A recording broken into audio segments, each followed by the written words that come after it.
دوسروں پر ظلم نہ کرو تاکہ تم پر بھی ظلم نہ کیا جائے۔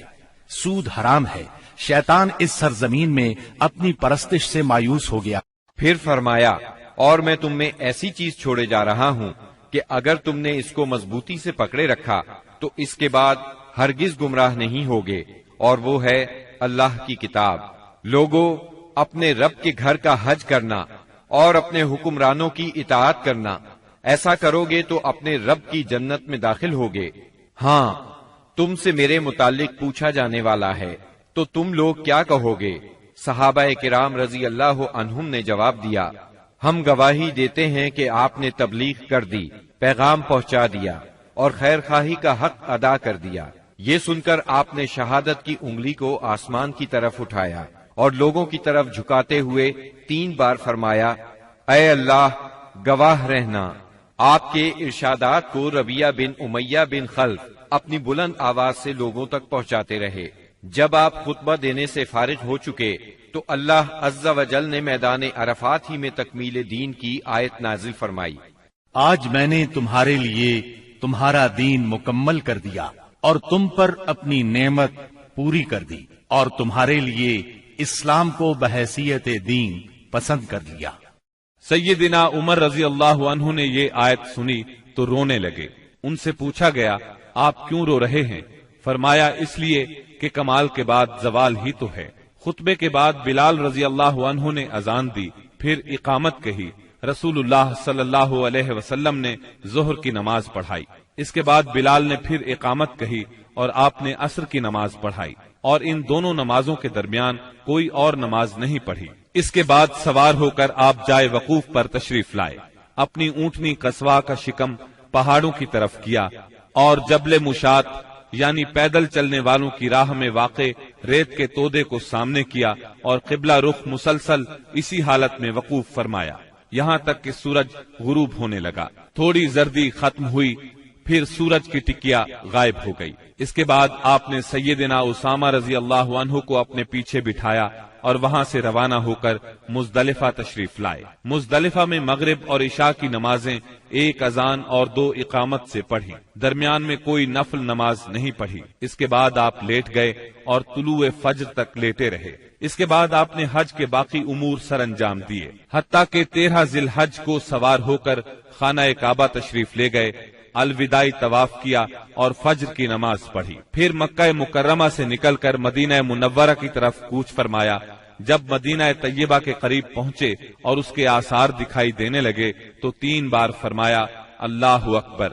پھر فرمایا، اللہ کے سوا کوئی معبود نہیں، وہ تنہا ہے، اس کا کوئی شریک نہیں، اسی کے لیے بادشاہت ہے اور اسی کے لیے تعریف، اور وہ ہر چیز پر قادر ہے۔ ہم پلٹنے والے، توبہ کرنے والے، عبادت گزار، سجدہ کرنے والے، اپنے رب کی تعریف کرنے والے ہیں۔ اللہ نے اپنا وعدہ سچ کر دکھایا، اپنے بندے کی مدد کی اور تنہا ساری جماعتوں کو شکست دی۔ رومیوں کو اسلام اور اہل اسلام کی ترقی قطعاً گوارا نہیں تھی۔ ان کے ہاں رہنے والا کوئی شخص مسلمان ہو جاتا تو اس کی زندگی خطرے میں پڑ جاتی۔ ان کی اس جرت اور بیجا غرور کو ختم کرنے کے لیے رسول اللہ صلی اللہ علیہ وسلم نے سفر 11 ہجری میں ایک بڑے لشکر کی تیاری شروع فرمائی تاکہ وہ روم کی فلسطینی سرزمین کو روند کر رومیوں کو خوفزدہ کر دے اور ان کی حدود پر واقع عرب قبائل کا اعتماد بحال کرے۔ اس سلسلے میں رسول اللہ صلی اللہ علیہ وسلم نے 700 فوجیوں کا ایک لشکر تیار فرمایا۔ سیدنا اسامہ بن زید رضی اللہ عنہ کو لشکر کا سالار مقرر فرمایا۔ یہ آزاد کردہ غلام سیدنا زید رضی اللہ عنہ کے بیٹے تھے۔ 28 صفر 11 ہجری کو بیماری کی حالت میں آپ نے سیدنا اسامہ رضی اللہ عنہ کا جھنڈا اپنے دست مبارک سے درست فرمایا۔ بڑے بڑے جلیل القدر صحابہ کرام سیدنا اسامہ رضی اللہ عنہ کی ماتحتی میں اس لشکر میں شریک تھے۔ سیدنا علی اور سیدنا عباس رضی اللہ عنہما آپ کی تیمارداری کی غرض سے مدینے میں ٹھہر گئے۔ سیدنا ابو بکر صدیق رضی اللہ عنہ اور سیدنا عمر رضی اللہ عنہ امیر لشکر سیدنا اسامہ سے اجازت لے کر آپ صلی اللہ علیہ وسلم کی عیادت کے لیے آتے جاتے رہے۔ آپ کی علالت میں روز بروز اضافہ ہو رہا تھا۔ یہ لشکر مدینہ منورہ سے روانہ ہوا، مدینے سے 3 میل دور مقام جرف میں خیمہ زن ہوا۔ اس وقت رسول اللہ صلی اللہ علیہ وسلم کی بیماری کی تشویشناک خبریں موصول ہو رہی تھیں، چنانچہ اسامہ رضی اللہ عنہ اپنے لشکر کے ساتھ وہیں رکے رہے، بلکہ اللہ کے فیصلے کے انتظار میں ٹھہرنے پر مجبور ہو گئے، اور اللہ کا فیصلہ یہ تھا کہ یہ لشکر ابو بکر صدیق رضی اللہ عنہ کے عہد خلافت میں روانہ ہو۔ یہ عہد صدیقی کی پہلی فوجی مہم قرار پائی۔ جب رسول اللہ صلی اللہ علیہ وسلم نے رسالت کی تبلیغ اور امت کی خیر خواہی کا کام مکمل کر لیا تو آپ کے اقوال و افعال میں دنیا سے رحلت کے آثار نمایاں ہونا شروع ہو گئے۔ آپ نے 10ویں سال رمضان میں 20 دن کا اعتکاف فرمایا، اور سیدنا جبریل علیہ السلام نے آپ کو 2 مرتبہ قرآن کا دور کرایا۔ آپ نے اپنی صاحبزادی فاطمہ رضی اللہ عنہا سے فرمایا، میں سمجھتا ہوں میرا آخری وقت آ چکا ہے۔ سیدنا معاذ بن جبل رضی اللہ عنہ کو یمن کی طرف روانہ فرمایا تو انہیں وصیت فرمائی، اے معاذ، غالباً اس سال کے بعد تم مجھ سے ملاقات نہ کر سکو گے اور میری اس مسجد اور میری قبر کے پاس سے گزرو گے۔ یہ سن کر سیدنا معاذ بن جبل رضی اللہ عنہ رونے لگے۔ آپ نے حجۃ الوداع میں کئی بار کہا، غالباً میں تم لوگوں سے اپنے اس سال کے بعد نہ مل سکوں گا، غالباً اس سال کے بعد حج نہ کر سکوں گا۔ اسی طرح الیوم اکملت لکم دینکم اور اذا جاء نصر اللہ کا نزول اسی بات کا پیغام تھا کہ آپ دنیا میں اپنی مہم سے فارغ ہو چکے ہیں، اور اسی وجہ سے اس حج کا نام حجۃ الوداع رکھا گیا، کیونکہ آپ نے اپنے رب سبحانہ و تعالی کی طرف منتقل ہونے کے لیے لوگوں کو الوداع کہا۔ اوائل سفر 11 ہجری میں آپ احد تشریف لے گئے اور شہداء کے لیے اس طرح دعا کی گویا زندوں اور مردوں سے رخصت ہو رہے ہیں۔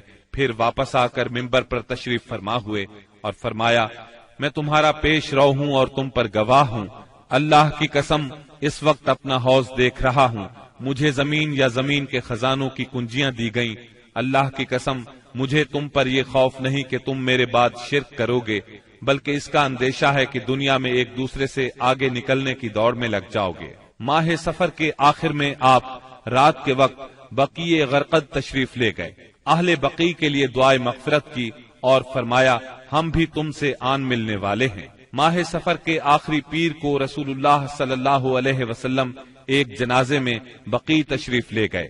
سیدہ عائشہ صدیقہ رضی اللہ عنہا فرماتی ہیں، آپ بقیع سے واپس تشریف لائے تو میں اپنے سر میں درد محسوس کر رہی تھی اور یہ کہہ رہی تھی کہ ہائے میرا سر۔ یہ سن کر آپ نے فرمایا، بلکہ میں واللہ اے عائشہ ہائے میرا سر۔ یہ آپ صلی اللہ علیہ وسلم کی بیماری کی ابتدا تھی۔ اس کے باوجود آپ باری باری سب بیویوں کے پاس دن گزارتے رہے، یہاں تک کہ مرض میں شدت آ گئی۔ اس وقت آپ سیدہ میمونہ رضی اللہ عنہا کے گھر میں تھے اور پوچھ رہے تھے، کل میں کہاں رہوں گا، میں کل کہاں رہوں گا۔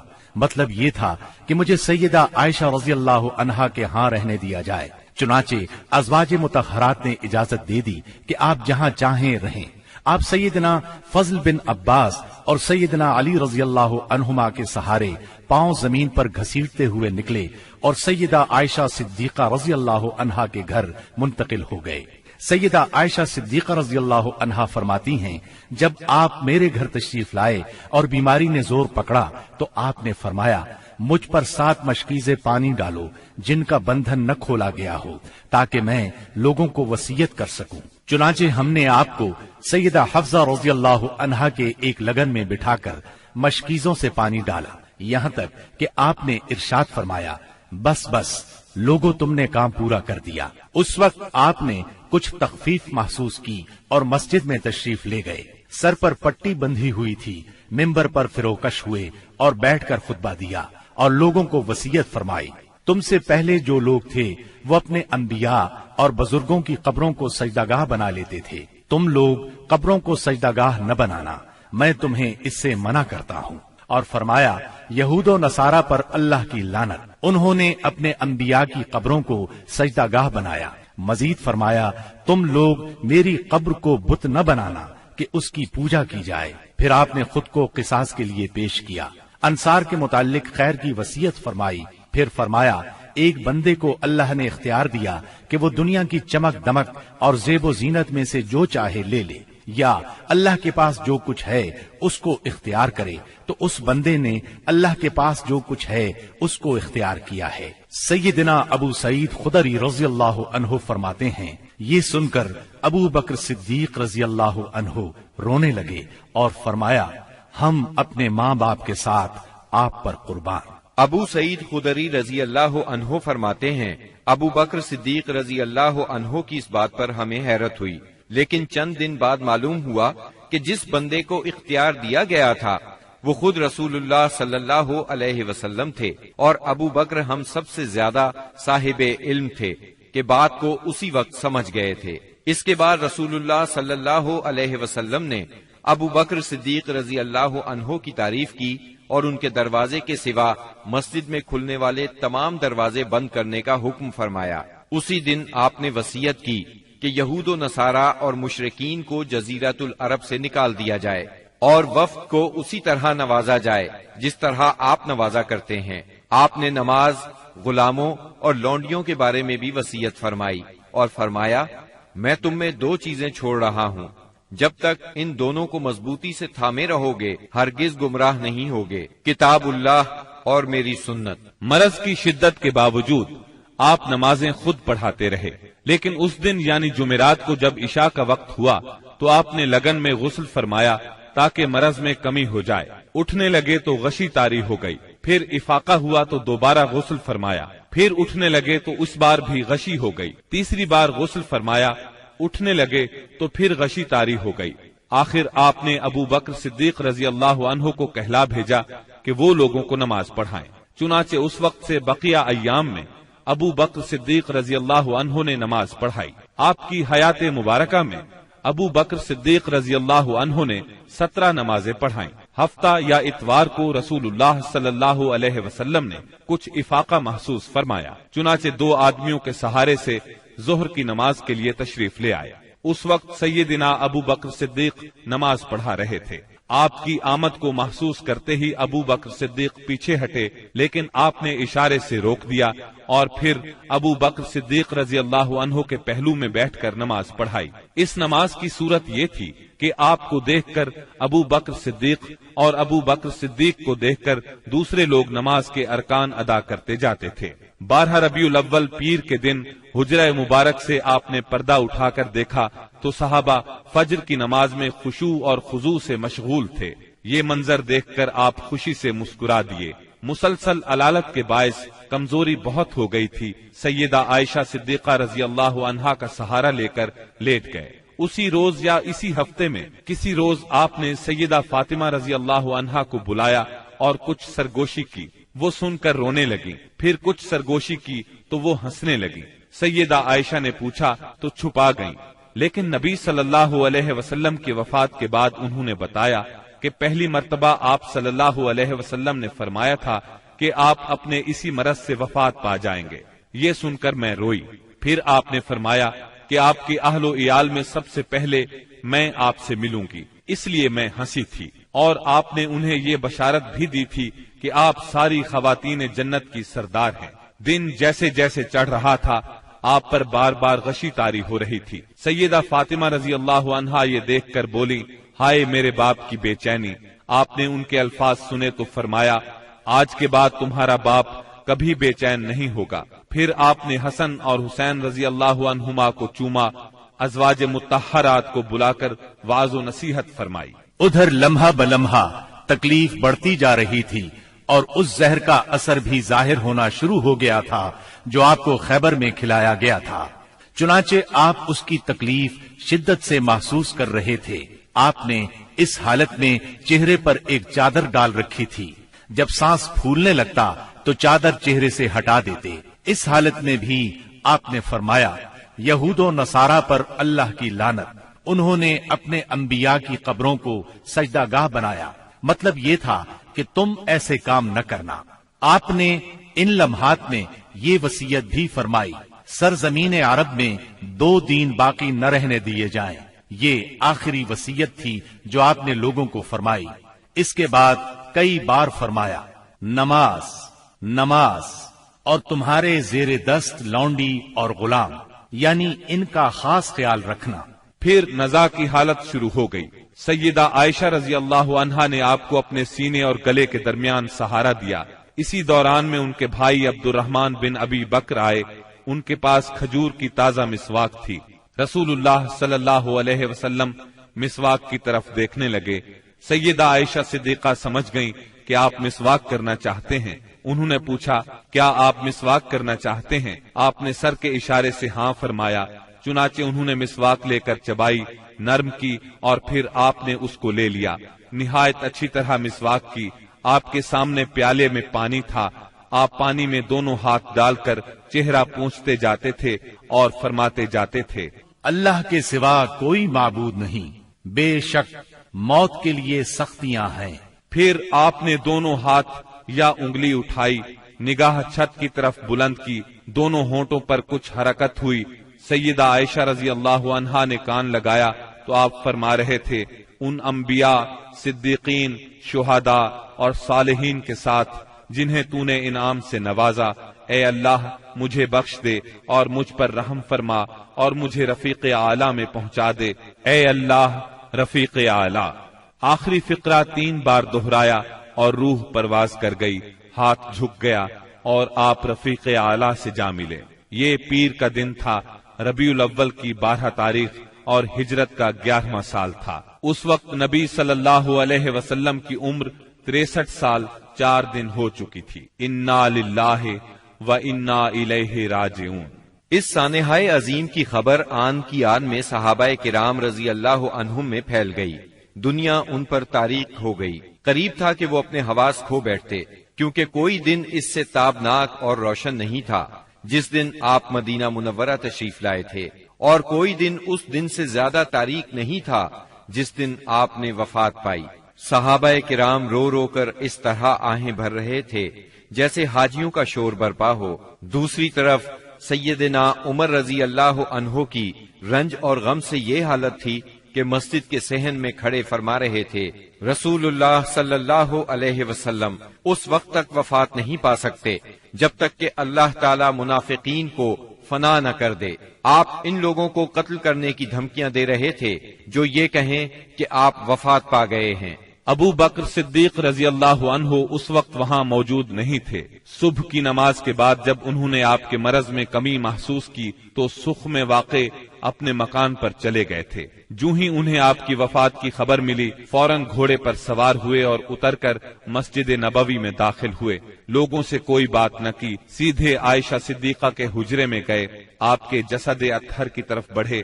آپ کا جسد دھاری دار یمنی چادر سے ڈھکا ہوا تھا۔ انہوں نے چادر چہرہ مبارک سے اٹھائی، پیشانی پر بوسہ دیا، روئے اور فرمایا، میرے ماں باپ آپ پر قربان، اللہ آپ پر 2 موتیں جمع نہیں فرمائے گا۔ جو موت آپ کے لیے لکھ دی گئی تھی وہ آ چکی۔ اس کے بعد سیدنا ابو بکر صدیق رضی اللہ عنہ باہر تشریف لائے اور فرمایا، عمر بیٹھ جاؤ، مگر انہوں نے بیٹھنے سے انکار کر دیا۔ چنانچہ انہیں ان کے حال پر چھوڑ کر ابو بکر صدیق رضی اللہ عنہ منبر کے پاس تشریف لائے اور اس کے بازو میں کھڑے ہو گئے۔ صحابہ کرام بھی سیدنا عمر رضی اللہ عنہ کے پاس سے ہٹ کر ان کے پاس جمع ہو گئے۔ سیدنا ابو بکر صدیق رضی اللہ عنہ نے فرمایا، تم میں سے جو شخص محمد صلی اللہ علیہ وسلم کی پوجا کرتا تھا تو وہ جان لے کہ محمد صلی اللہ علیہ وسلم کی موت واقع ہو چکی ہے، اور تم میں سے جو شخص اللہ کی عبادت کرتا تھا تو یقیناً اللہ ہمیشہ زندہ رہنے والا ہے، کبھی نہیں مرے گا۔ پھر سیدنا ابو بکر صدیق رضی اللہ عنہ نے سورہ آل عمران کی آیت نمبر 144 تلاوت کی۔ محمد نہیں ہیں مگر رسول ہی، ان سے پہلے بھی بہت سے رسول گزر چکے ہیں، تو کیا اگر ان کی موت واقع ہو جائے یا وہ قتل کر دیے جائیں تو تم لوگ اپنی ایڑیوں کے بل پلٹ جاؤ گے؟ اور جو شخص اپنی ایڑیوں کے بل پلٹ جائے تو وہ اللہ کو کچھ نقصان نہیں پہنچا سکتا۔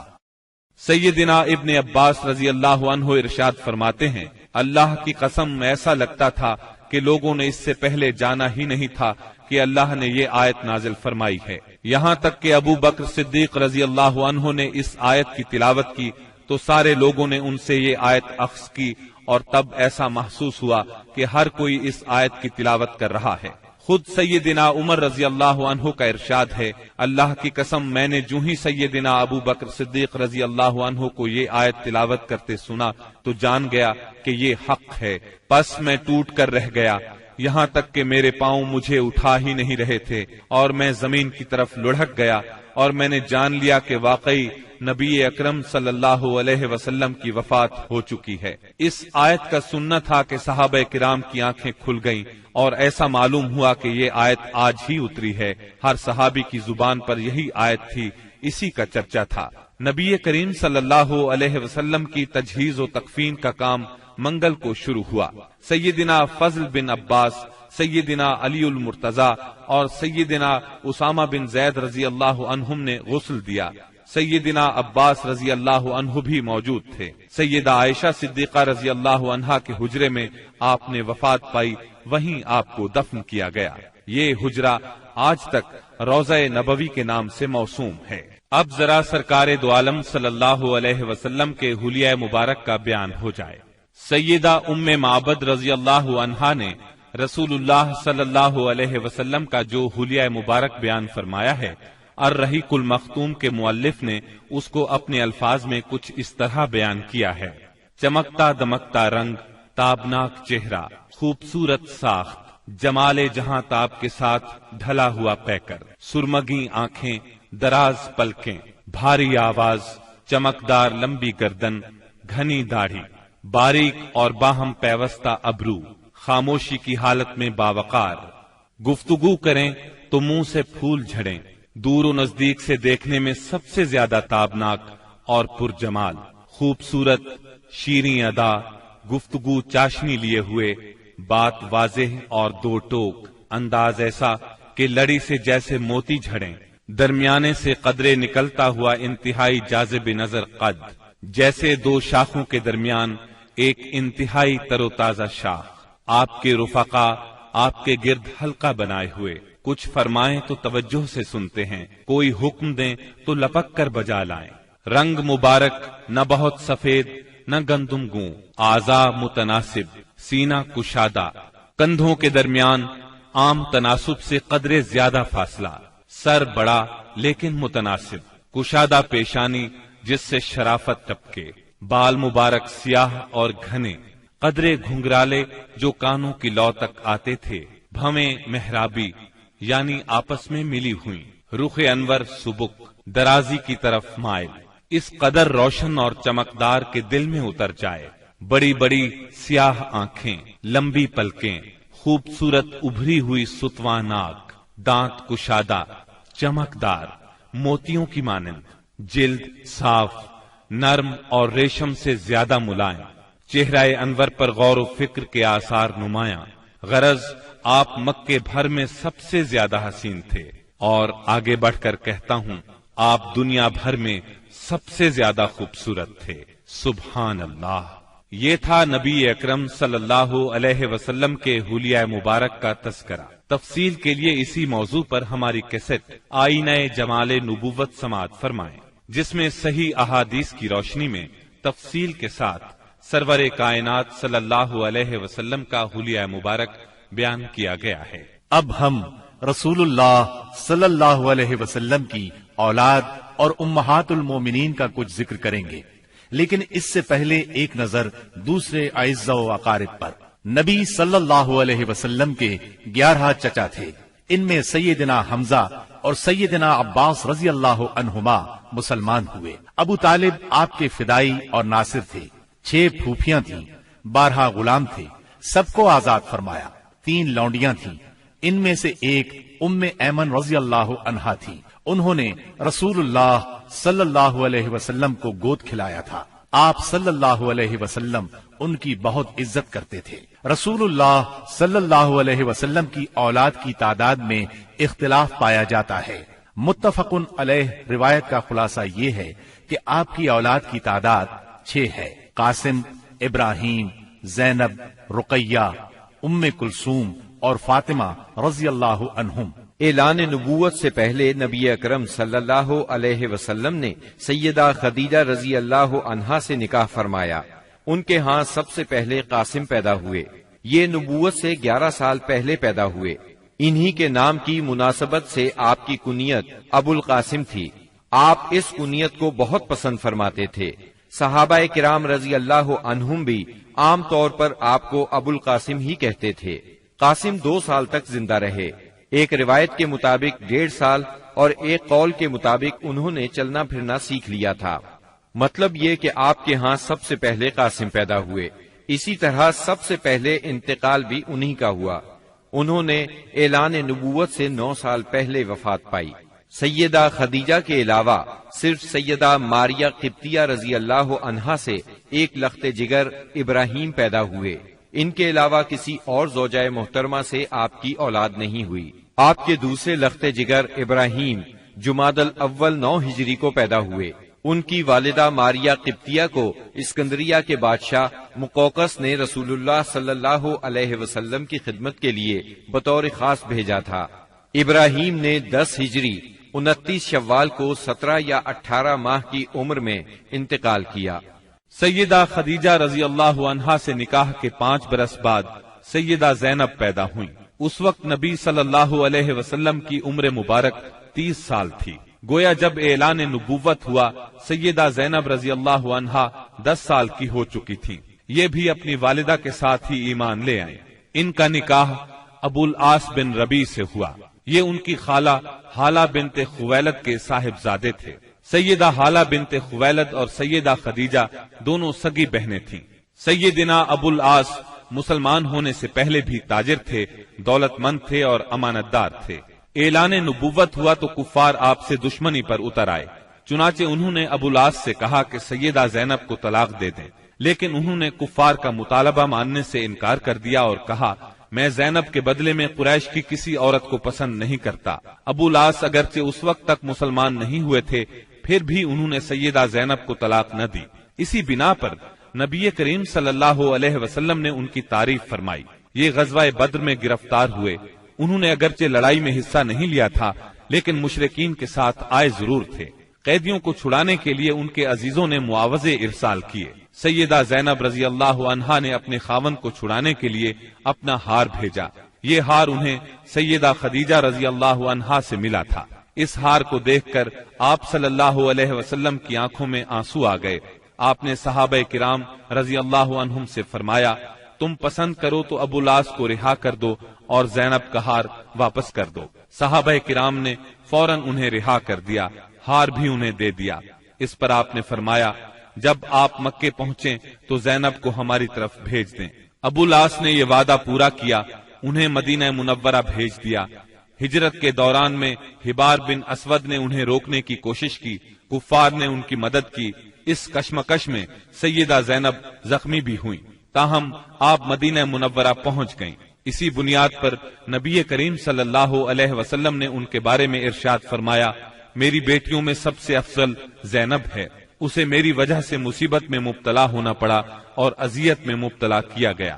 حبار بن اسود جنہوں نے سیدہ زینب کو روکنے کی کوشش کی تھی، فتح مکہ کے موقع پر مسلمان ہوئے اور نبی کریم صلی اللہ علیہ وسلم نے ان کا یہ قصور معاف کر دیا۔ سیدہ زینب رضی اللہ عنہا کے ہاں ابو العاص رضی اللہ عنہ سے ایک لڑکا اور ایک لڑکی پیدا ہوئے۔ لڑکے کا نام علی اور لڑکی کا نام امامہ رکھا گیا۔ ان دونوں کی پرورش رسول اللہ صلی اللہ علیہ وسلم نے فرمائی۔ علی بچپن میں فوت ہوئے۔ آپ کو امامہ سے بہت محبت تھی۔ ایک ہار بطور ہدیہ آپ کے پاس آیا۔ آپ نے فرمایا یہ ہار میں اپنے اہل بیت میں سے اسے دوں گا جو مجھے سب سے زیادہ پسند ہے۔ چنانچہ آپ نے وہ ہار امامہ کو دے دیا۔ 12 ہجری میں سیدہ امامہ سے سیدنا علی رضی اللہ عنہ نے نکاح کیا، کیونکہ اس وقت تک سیدہ فاطمہ وفات پا چکی تھی۔ سیدنا علی رضی اللہ عنہ کی شہادت کے بعد مغیرہ بن نوفل سے ان کا نکاح ہوا، انہی کے نکاح میں یہ فوت ہوئی۔ ابو العاص رضی اللہ عنہ کے مسلمان ہونے کے بعد نبی صلی اللہ علیہ وسلم نے سیدہ زینب کو پہلے نکاح میں دوبارہ ان کے گھر رخصت فرمایا۔ اس کے کچھ ہی عرصے بعد 8 ہجری میں سیدہ زینب انتقال کر گئیں۔ انا للہ و انا الیہ راجعون۔ سیدہ زینب کے بعد سیدہ خدیجہ رضی اللہ عنہا کے ہاں سیدہ رقیہ پیدا ہوئیں۔ یہ ان سے 3 سال بعد پیدا ہوئی۔ ان کی پیدائش کے وقت نبی اکرم صلی اللہ علیہ وسلم کی عمر 33 سال تھی، گویا اعلان نبوت کے وقت ان کی عمر 7 سال تھی۔ یہ بھی اپنی والدہ کے ساتھ ہی ایمان لے آئیں۔ اسلام سے پہلے رسول اللہ صلی اللہ علیہ وسلم نے ان کا نکاح اپنے چچا ابو لہب کے بیٹے عتبہ سے کر دیا تھا، رخصتی نہیں ہوئی تھی۔ آپ نے نبوت کا اعلان فرمایا تو ابو لہب دشمنی میں سب سے آگے بڑھ گیا۔ اس نے بیٹے کو حکم دیا، محمد کی بیٹی کو طلاق دے دو، طلاق نہیں دو گے تو تم سے بات نہیں کروں گا۔ باپ کے کہنے پر اس نے سیدہ رقیہ رضی اللہ عنہا کو طلاق دے دی، یعنی یہ طلاق صرف اسلام دشمنی کی بنیاد پر دی گئی تھی۔ اس کے بعد آپ نے سیدہ رقیہ رضی اللہ عنہا کا نکاح سیدنا عثمان رضی اللہ عنہ سے کر دیا۔ سیدہ رقیہ نے سیدنا عثمان بن عفان رضی اللہ عنہ کے ساتھ حبشہ کی ہجرت بھی کی، اور یہ اسلام میں سب سے پہلی ہجرت تھی۔ حبشہ میں ان کے ہاں ایک بیٹا پیدا ہوا، اس کا نام عبداللہ رکھا گیا۔ اپنے والدین کے ساتھ ہجرت کر کے یہ نواسہ رسول مدینہ منورہ پہنچے اور 6 سال کی عمر میں وفات پا گئے۔ 2 ہجری میں غزوہ بدر پیش آیا تو سیدہ رقیہ بیمار تھی۔ سیدنا عثمان رضی اللہ عنہ ان کی تیمارداری کی خاطر غزوہ بدر میں شرکت نہ کر سکے، تاہم نبی کریم صلی اللہ علیہ وسلم نے انہیں مال غنیمت میں سے حصہ عطا فرمایا۔ غزوہ بدر کے دوران میں ہی سیدہ رقیہ انتقال کر گئیں، یعنی جب آپ بدر کے میدان سے واپس تشریف لائے تو یہ دنیا سے رخصت ہو چکی تھیں۔ آپ ان کے جنازے میں بھی شریک نہ ہو سکے، البتہ قبر پر تشریف لے گئے۔ سیدہ رقیہ نے قریباً 21 سال کی عمر میں وفات پائی۔ انا للہ و انا الیہ راجعون۔ سیدہ ام کلثوم رضی اللہ عنہا نبی کریم صلی اللہ علیہ وسلم کی تیسری صاحبزادی ہیں۔ یہ اپنی کنیت ہی سے مشہور ہوئیں۔ آپ نے نبوت کا اعلان فرمایا تو والدہ اور بہنوں کے ساتھ ایمان لائیں، ہجرت تک مکے میں رہیں۔ اعلان نبوت سے پہلے آپ نے ان کا نکاح ابو لہب کے دوسرے بیٹے عتیبہ سے کر دیا تھا، رخصتی نہیں ہوئی تھی۔ اسلام لانے پر ابو لہب نے انہیں بھی طلاق دلوائی۔ غزوہ بدر کے موقع پر جب سیدہ رقیہ کا انتقال ہو گیا تو سیدنا عثمان پر ان کی وفات کا بہت اثر ہوا، ہر وقت غمگین رہتے تھے۔ آپ نے انہیں اس درجے غمگین دیکھ کر ایک روز فرمایا، اے عثمان، مجھے اللہ نے حکم دیا ہے کہ میں اپنی دوسری بیٹی آپ کے نکاح میں دے دوں۔ جو مہر رقیہ کا مقرر ہوا تھا اتنا ہی مہر ام کلثوم کا ہوا۔ اس طرح سیدنا عثمان رضی اللہ عنہ سے ان کا نکاح ہوا اور آپ ذوالنورین کہلائے، یعنی 2 نوروں والے۔ یہ نکاح ربیع الاول 3 ہجری میں ہوا۔ ام کلثوم کے ہاں کوئی اولاد نہیں ہوئی۔ جب تک سیدہ ام کلثوم سیدنا عثمان کے نکاح میں رہیں، انہوں نے کسی اور عورت سے نکاح نہیں کیا۔ سیدہ ام کلثوم کا انتقال بھی نبی صلی اللہ علیہ وسلم کی زندگی میں ہوا۔ انہوں نے شعبان 9 ہجری میں رحلت فرمائی۔ ان کے انتقال پر سیدنا عثمان رضی اللہ عنہ اور زیادہ غمگین ہوئے۔ ان حالات میں نبی اکرم صلی اللہ علیہ وسلم نے انہیں تسلی دیتے ہوئے فرمایا، اگر میرے ہاں 10 بیٹیاں بھی ہوتی تو میں یکے بعد دیگرے عثمان کے نکاح میں دے دیتا۔ نبی کریم صلی اللہ علیہ وسلم کی چوتھی بیٹی سیدہ فاطمہ رضی اللہ عنہا تھی۔ آپ سب سے چھوٹی تھی۔ آپ نبوت کے پہلے سال پیدا ہوئی۔ آپ کی چال ڈھال رسول اللہ صلی اللہ علیہ وسلم سے بہت ملتی جلتی تھی۔ صرف یہی نہیں بلکہ اٹھتے بیٹھتے اور ہر بات میں سیدہ فاطمہ سے زیادہ آپ کے مشابہ اور کسی کو نہیں دیکھا گیا۔ آپ کی عمر 15.5 سال کی ہوئی تو نبی اکرم صلی اللہ علیہ وسلم نے آپ کا نکاح سیدنا علی رضی اللہ عنہ سے کر دیا۔ اس وقت سیدنا علی رضی اللہ عنہ کی عمر 20 سال 5 ماہ تھی۔ اس نکاح کے گواہ سیدنا ابو بکر صدیق، سیدنا عمر فاروق اور سیدنا عثمان رضی اللہ عنہم تھے۔ نبی صلی اللہ علیہ وسلم نے آخری اوقات میں سیدہ فاطمہ رضی اللہ عنہا کو بہت وصیتیں فرمائیں۔ ان میں سے ایک یہ تھی، میری وفات پر ماتم نہ کرنا، چہرے کو نہ پیٹنا، بال نہ نوچنا، نوحہ نہ کرنا، نہ نوحہ کرنے والوں کو بلانا۔ نبی صلی اللہ علیہ وسلم کی وفات کے بعد آپ صرف 6 ماہ زندہ رہیں، پھر چند روز بیمار رہ کر وفات پا گئیں۔ انتقال 3 رمضان 11 ہجری بروز منگل ہوا۔ انا للہ و انا الیہ راجعون۔ رسول اللہ صلی اللہ علیہ وسلم نے آپ کے بارے میں فرمایا، فاطمہ میرے جسم کا ٹکڑا ہے، جس نے فاطمہ کو ناراض کیا اس نے مجھے ناراض کیا۔ اسی طرح آپ کو سیدہ فاطمہ رضی اللہ عنہا کی اولاد سیدنا حسن بن علی اور سیدنا حسین بن علی سے بہت محبت تھی۔ اللہ تعالیٰ کی سیدہ فاطمہ پر ہزارہا رحمتیں ہوں۔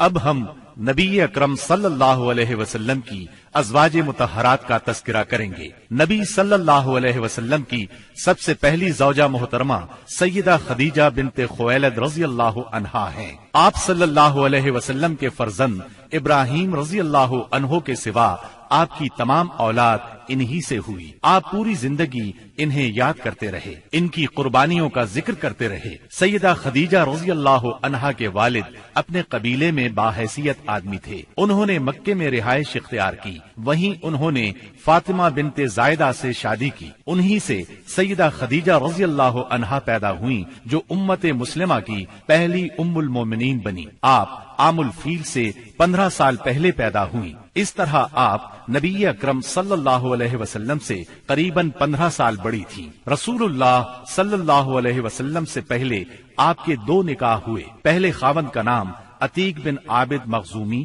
اور دوسرے کا نام ابو حالہ تھا۔ دوسرے شوہر کی موت کے بعد آپ پر تجارت کا بوجھ آ پڑا۔ تجارت آپ کا خاندانی پیشہ تھا۔ اس زمانے میں رسول اللہ صلی اللہ علیہ وسلم بھی تجارت کا مال لے کر شام جاتے تھے، اور آپ صلی اللہ علیہ وسلم صادق اور امین مشہور ہو چکے تھے۔ سیدہ تک آپ کی شہرت پہنچی تو انہوں نے اپنا سامان تجارت آپ کے حوالے کیا۔ آپ وہ سامان شام لے گئے۔ اس سفر میں انہیں بہت زیادہ منافع ہوا۔ اس طرح سیدہ خدیجہ رضی اللہ عنہا آپ سے بہت زیادہ متاثر ہو گئیں، اور آپ نے نبی اکرم صلی اللہ علیہ وسلم کو نکاح کا پیغام دیا۔ آپ نے ان کا پیغام منظور فرما لیا۔ نکاح ابو طالب نے پڑھایا۔ اس وقت رسول اللہ صلی اللہ علیہ وسلم کی عمر 25 سال اور سیدہ کی عمر 40 سال تھی۔ 40 سال کی عمر میں اللہ تعالیٰ نے آپ کو نبوت سے سرفراز فرمایا۔ آپ پر پہلی بار وحی کا نزول ہوا تو آپ گھبرا گئے، آپ پر کپ کپی طاری ہو گئی۔ ان حالات میں سیدہ خدیجہ نے آپ کو بہت سہارا دیا اور اپنے چچا زاد بھائی ورقہ بن نوفل کے پاس لے گئیں۔ یہ سابقہ آسمانی کتب کے عالم تھے۔ انہوں نے بتایا کہ آپ پر وہی فرشتہ اترا ہے جو موسیٰ علیہ السلام پر اترا تھا، یعنی اللہ نے آپ کو نبوت سے سرفراز فرمایا ہے۔ اس کے بعد آپ نے اللہ کے حکم سے نبوت کا باقاعدہ اعلان فرمایا تو سیدہ خدیجہ نے فوراً اسلام قبول کر لیا۔ سیدہ خدیجہ رضی اللہ عنہا نے ان مشکل ترین دنوں میں ہر طرح آپ کا ساتھ دیا، اپنا سب کچھ قربان کیا۔ مشرکین نے آپ کو جھٹلایا، طرح طرح سے اذیتیں پہنچائیں، جبکہ آپ نبی صلی اللہ علیہ وسلم کی ہر بات کی تصدیق کرتی رہیں۔ شیب ابی طالب کی گھاٹی میں 3 سال آپ کے ساتھ رہیں۔ یہ 3 سال انتہائی مصیبت کے سال تھے۔ مسلسل تکالیف نے آپ کو بیمار کر دیا، اور آخر آپ رمضان 10 نبوی میں اس دنیا سے رحلت کر گئیں۔ انا للہ و انا الیہ راجعون۔ نسائی اور مسند احمد کی ایک روایت کے الفاظ ہیں، جنت کی عورتوں میں سب سے افضل یہ 4 عورتیں ہیں: خدیجہ بنت خویلد، فاطمہ بنت محمد، مریم بنت عمران اور آسیہ زوجہ فرعون۔ بخاری کی ایک روایت میں ہے، خدیجہ تمام جہانوں کی عورتوں سے بہتر ہیں۔ رسول اللہ صلی اللہ علیہ وسلم کی دوسری زوجہ محترمہ سیدہ سودا بنت زمعہ رضی اللہ عنہا ہیں۔ آپ کا نام سودا، والد کا نام زمعہ بن قیس اور والدہ کا نام شموس بنت نفیس تھا۔ قبیلہ عامر بن لوائی سے تھی۔ رسول اللہ صلی اللہ علیہ وسلم سے پہلے ان کا نکاح سکران بن عمرو عامری رضی اللہ عنہ سے ہوا۔ یہ ان کے چچا زاد بھائی تھے۔ سیدہ سودا نے شروع ہی میں اسلام قبول کر لیا تھا۔ دونوں میاں بیوی نے کفار کا ظلم برداشت کیا، حبشہ کی طرف ہجرت بھی کی۔ کئی برس بعد جب مکہ لوٹے تو سکران کا انتقال ہو گیا، اور ان کے انتقال کے بعد نبی صلی اللہ علیہ وسلم نے ان سے نکاح فرمایا۔ آپ صلی اللہ علیہ وسلم ہجرت کر کے جب مدینہ منورہ تشریف لائے تب آپ نے انہیں بھی مدینہ بلوا لیا۔ 10 ہجری میں آپ نے حج کیا۔ اس موقع پر سیدہ سودا رضی اللہ عنہا بھی موجود تھی۔ آپ کا انتقال سیدنا امیر معاویہ رضی اللہ عنہ کے دور میں ہوا۔ آپ بہت سخی تھیں۔ ایک مرتبہ سیدنا عمر رضی اللہ عنہ نے درہموں کی ایک تھیلی ان کی خدمت میں بھیجی، آپ نے وہ تمام درہم اسی وقت تقسیم کر دیے۔ رسول اللہ صلی اللہ علیہ وسلم نے تیسرا نکاح سیدہ عائشہ رضی اللہ عنہا سے فرمایا۔ اس وقت سیدہ عائشہ رضی اللہ عنہا کی عمر 6 سال تھی۔ آپ سیدنا ابو بکر صدیق رضی اللہ عنہ کی چھوٹی بیٹی تھی۔ نبوت کے 4تھے سال پیدا ہوئی۔ 9 سال کی عمر میں رخصتی ہوئی۔ آپ کی تمام تر تعلیم و تربیت نبی صلی اللہ علیہ وسلم کی نگرانی میں ہوئی، لہٰذا نہایت اعلیٰ درجے کی تربیت ہوئی۔ یہی وجہ ہے کہ سیدہ عائشہ صدیقہ رضی اللہ عنہا شریعت کے مسائل کی ماہر تھیں۔ بڑے بڑے صحابہ سیدہ عائشہ رضی اللہ عنہا سے مسائل پوچھتے تھے۔ اس کی بڑی وجہ یہی ہے کہ دن رات آپ نبی صلی اللہ علیہ وسلم سے مسائل سیکھتی رہتی تھیں۔ سیدہ کا حجرہ مسجد نبوی سے ملا ہوا تھا، لہٰذا آپ مسجد میں ہونے والی تعلیم بھی سنتی تھیں۔ شعبان 5 ہجری میں ایک ہولناک واقعہ پیش آیا۔ نبی صلی اللہ علیہ وسلم غزوہ بنی مستلق سے واپس آ رہے تھے۔ ایک مقام پر لشکر نے پڑاؤ ڈالا۔ صبح سویرے قافلے کی روانگی سے پہلے آپ قضائے حاجت کے لیے دور نکل گئیں۔ اس وقت آپ کے گلے میں ایک ہار تھا۔ یہ ہار ان کی بڑی بہن سیدہ اسماء رضی اللہ عنہا کا تھا۔ اچانک انہوں نے دیکھا کہ ہار کہیں گر گیا ہے۔ یہ اس ہار کو تلاش کرنے نکل گئیں۔ ادھر قافلہ روانہ ہو گیا۔ سیدہ اس وقت بہت دبلی پتلی تھی۔ ہودج اٹھا کر اونٹ پر رکھنے والوں کو پتہ ہی نہ چل سکا کہ آپ ہودج میں نہیں ہیں۔ ہار تلاش کر کے جب آپ قافلہ کی جگہ لوٹی تو قافلہ جا چکا تھا۔ اب تو آپ بہت پریشان ہوئیں۔ صحابی رسول سیدنا صفوان بن معطل سلمی کی ذمہ داری یہ تھی کہ قافلے کی گری پڑی چیزوں کو اٹھاتے تھے، اس لیے لشکر سے پیچھے رہتے تھے۔ آپ وہاں پہنچے تو انہوں نے سیدہ کو دیکھا۔ آپ کو دیکھتے ہی انہوں نے انا للہ و انا الیہ راجعون پڑھا۔ اس وقت سیدہ کی آنکھ لگ گئی تھی۔ ان کی آواز سن کر آنکھ کھل گئی۔ انہوں نے اپنا چہرہ فوراً چادر میں چھپا لیا۔ انہوں نے اپنا اونٹ ان کے قریب کیا، اونٹ کو بٹھا دیا۔ صفوان خود پیچھے ہٹ گئے۔ آپ اونٹ پر سوار ہو گئیں۔ صفوان رضی اللہ عنہ نے اونٹ کی مہار پکڑ لی اور آگے روانہ ہو گئے۔ دوپہر کے وقت قافلہ تک پہنچے۔ اگرچہ یہ بالکل معمولی واقعہ تھا اور سفر میں ایسا ہونا کوئی عجیب بات نہیں تھی، لیکن اس وقت لشکر میں کچھ منافق بھی موجود تھے۔ انہیں موقع مل گیا۔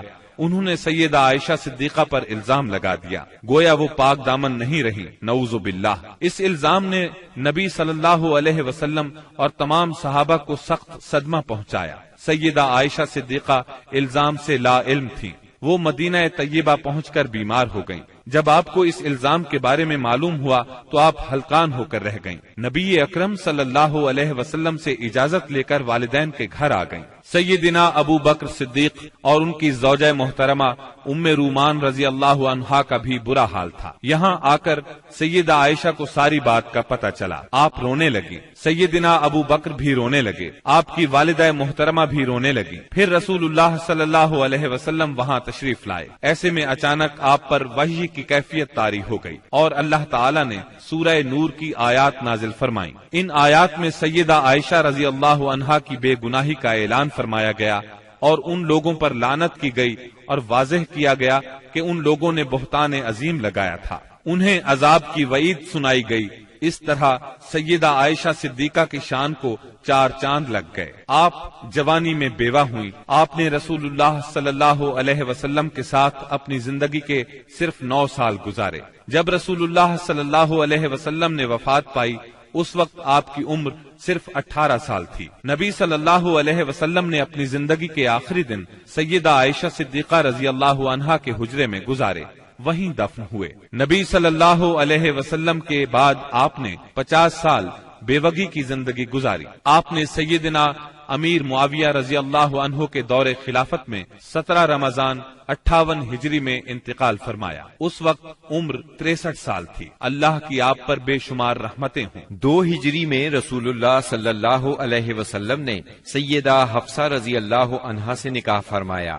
یہ سیدنا عمر رضی اللہ عنہ کی بیٹی تھی۔ ان کی پہلی شادی خنیس بن حذیفہ ساہمی رضی اللہ عنہ سے ہوئی۔ غزوہ بدر میں یہ زخمی ہوئے اور انہی زخموں سے شہادت پائی۔ بیٹی کے بیوہ ہونے پر سیدنا عمر رضی اللہ عنہ کو فکر لاحق ہوئی۔ ایسے میں نبی صلی اللہ علیہ وسلم نے خود سیدہ حفصہ سے نکاح کی خواہش فرمائی۔ اس طرح یہ نکاح ہوا۔ سیدہ حفصہ رضی اللہ عنہا نہایت فضل اور کمال کی مالک تھیں۔ شعبان 45 ہجری میں وفات پائی۔ وہ زمانہ سیدنا امیر معاویہ رضی اللہ عنہ کا تھا۔ آپ کی کچھ جائیداد تھی۔ وفات سے پہلے اپنے بھائی عبداللہ بن عمر رضی اللہ عنہ کو وصیت کی کہ اس زمین کو صدقہ کر دینا۔ اللہ تعالیٰ کی ان پر ہزارہا رحمتیں ہوں۔ رسول اللہ صلی اللہ علیہ وسلم نے ایک نکاح سیدہ زینب بنت خزیمہ رضی اللہ عنہا سے فرمایا۔ یہ بہت زیادہ سخی تھی، اس لیے ان کی کنیت ام المساکین مشہور ہوئی۔ بہت رحم دل بھی تھی، فقراء اور مساکین کو فیاضی سے کھانا کھلاتی تھی۔ ان کا پہلا نکاح سیدنا عبداللہ بن جہش سے ہوا۔ یہ جلیل القدر صحابی تھے، بہت بہادر تھے، غزوہ احد میں شہید ہوئے۔ ان کی شہادت کے بعد نبی صلی اللہ علیہ وسلم نے ام المومنین سیدہ زینب سے نکاح فرمایا۔ رسول اللہ صلی اللہ علیہ وسلم سے نکاح کے وقت آپ کی عمر 30 سال کے قریب تھی۔ نکاح کے صرف 3 ماہ بعد آپ انتقال کر گئیں۔ سیدہ خدیجہ رضی اللہ عنہا کے بعد یہ پہلی بیوی ہیں جو آپ صلی اللہ علیہ وسلم کی زندگی میں انتقال کر گئیں۔ اللہ کی ان پر بے شمار رحمتیں ہوں۔ آپ نے ایک نکاح سیدہ ام سلمہ رضی اللہ عنہا سے فرمایا۔ ان کا نام ہند تھا، والد کا نام ابو امیہ تھا۔ یہ مکہ معظمہ کے ایک سخی بزرگ تھے۔ والدہ کا نام عاتقہ بنت عامر تھا۔ آپ کا پہلا نکاح عبداللہ بن الاسد سے ہوا۔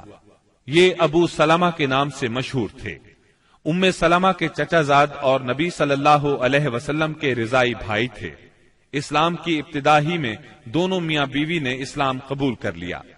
دونوں کو مکہ سے حبشہ کی ہجرت کا شرف بھی حاصل ہوا۔ پھر یہ مکے واپس آ گئے۔ سیدہ ام سلمہ پہلی خاتون ہیں جو مکے سے ہجرت کر کے مدینے پہنچی۔ ہجرت کے سفر میں بہت تکالیف اٹھائیں۔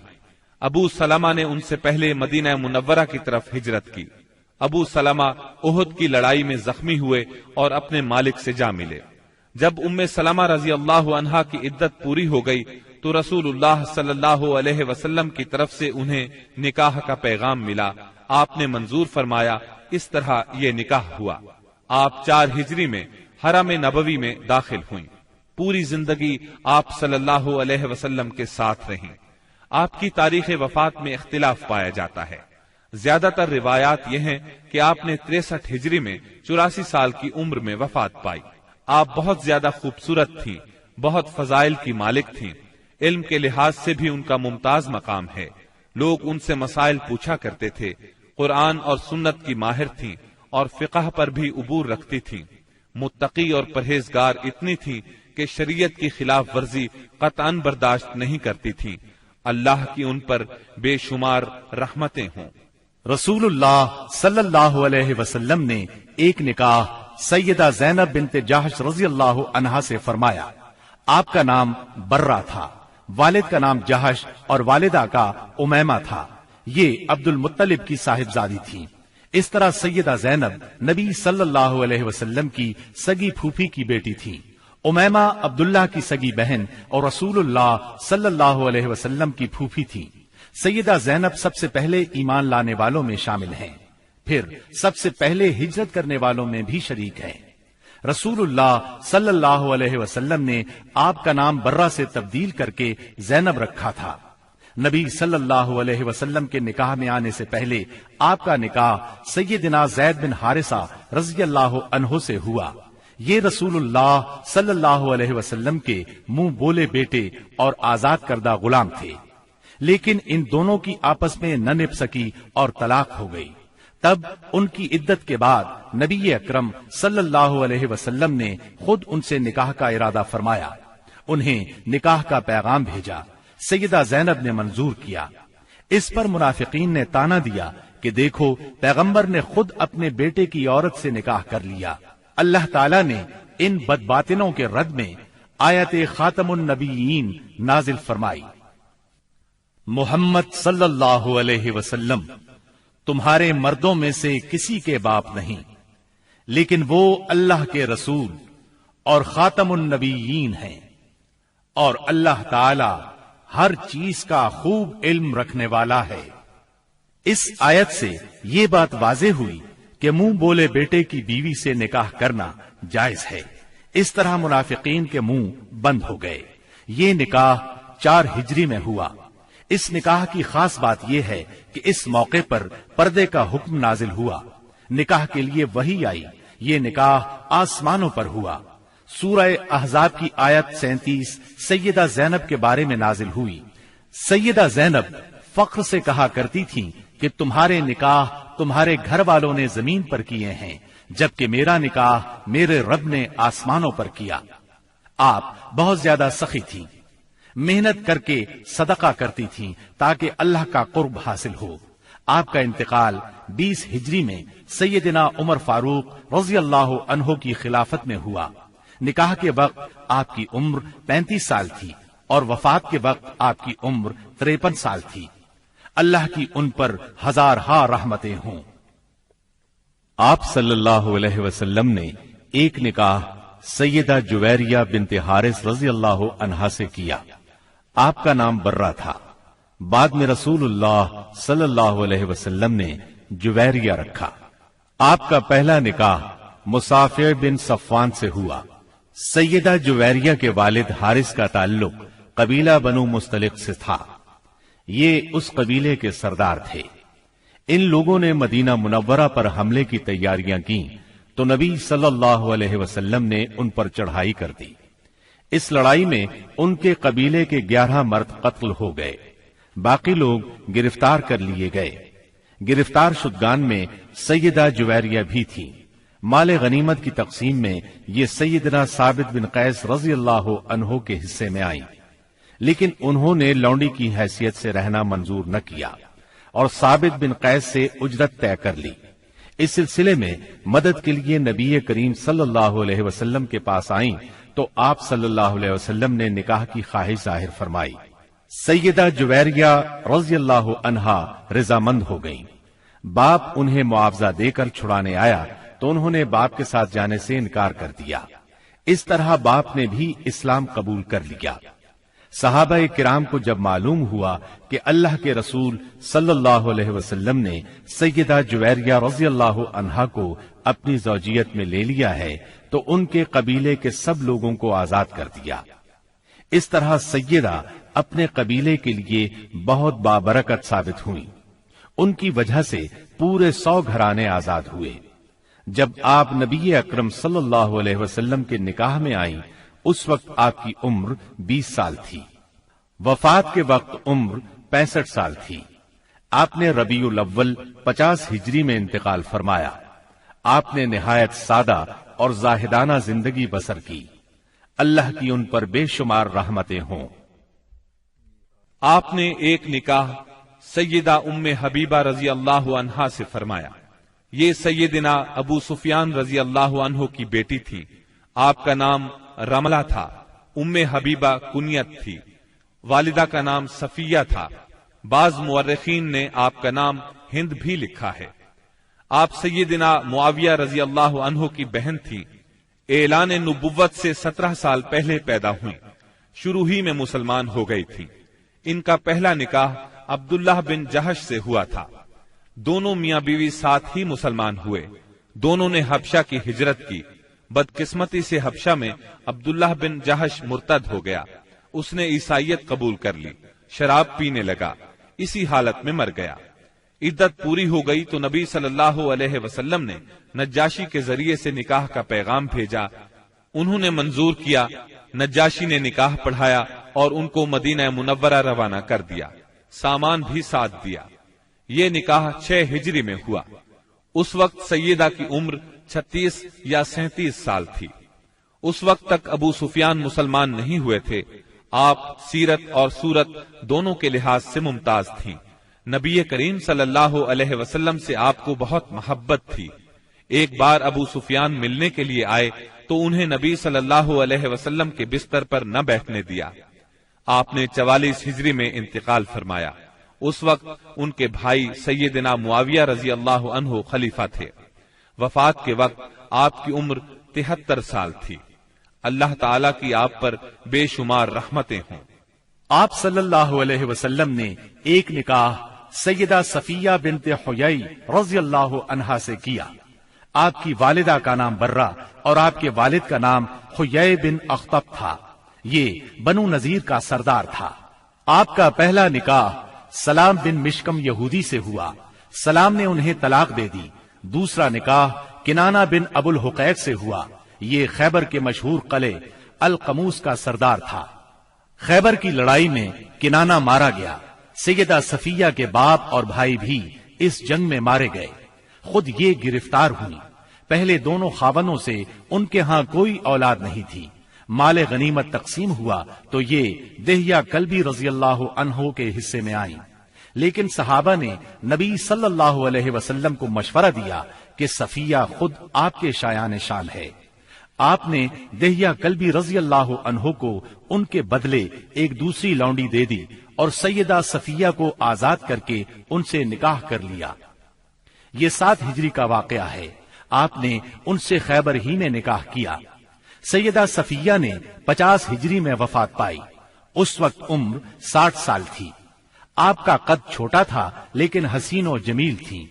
آپ بھی عالم فاضل تھی۔ عورتیں آپ سے مسائل پوچھا کرتی تھیں۔ سیدہ صفیہ کو رسول اللہ صلی اللہ علیہ وسلم سے بہت محبت تھی۔ جب سیدنا عثمان رضی اللہ عنہ کو باغیوں نے گھیرا تو سیدہ صفیہ رضی اللہ عنہا نے ان کی بہت مدد کی، ضرورت کی چیزیں ان کے گھر پہنچاتی رہیں۔ اللہ تعالیٰ کی ان پر بے شمار رحمتیں ہوں۔ آپ صلی اللہ علیہ وسلم نے ایک نکاح سیدہ میمونہ بنت حارث رضی اللہ عنہا سے کیا۔ ان کا نام برہ تھا۔ آپ نے میمونہ رکھا۔ والد کا نام حارث بن حزن اور والدہ کا ہند بنت عوف تھا۔ آپ سیدنا ابن عباس اور سیدنا خالد بن ولید رضی اللہ عنہما کی حقیقی خالہ تھی، کیونکہ ان کی بڑی بہن لبابۃ الکبریٰ سیدنا عباس رضی اللہ عنہ کی زوجہ اور ابن عباس کی ماں تھی۔ دوسری بہن لبابۃ الصغریٰ ولید بن مغیرہ کی بیوی اور خالد بن ولید رضی اللہ عنہ کی ماں تھی۔ آپ کا پہلا نکاح جاہلیت کے زمانے میں ہوا۔ ان کے خاوند کا نام مسعود بن عمرو ثقفی تھا۔ دونوں میں علیحدگی ہو گئی۔ اس کے بعد آپ کا نکاح ابو رحم بن عبد العزیٰ سے ہوا۔ ابو رحم 7 ہجری میں فوت ہو گیا۔ شوال 7 ہجری میں ہی آپ رسول اللہ صلی اللہ علیہ وسلم کے نکاح میں آئیں۔ انہوں نے خود اپنے آپ کو نکاح کے لیے پیش کیا تھا۔ اس بارے میں سورہ احزاب کی آیت 50 نازل ہوئی۔ اے نبی، آپ کے لیے وہ با ایمان عورت حلال ہے جو اپنا نفس ہبہ کر دے۔ یہ اس صورت میں کہ نبی بھی اس سے نکاح کرنا چاہے۔ یہ خاص طور پر آپ ہی کے لیے ہے، مومنوں کے لیے نہیں۔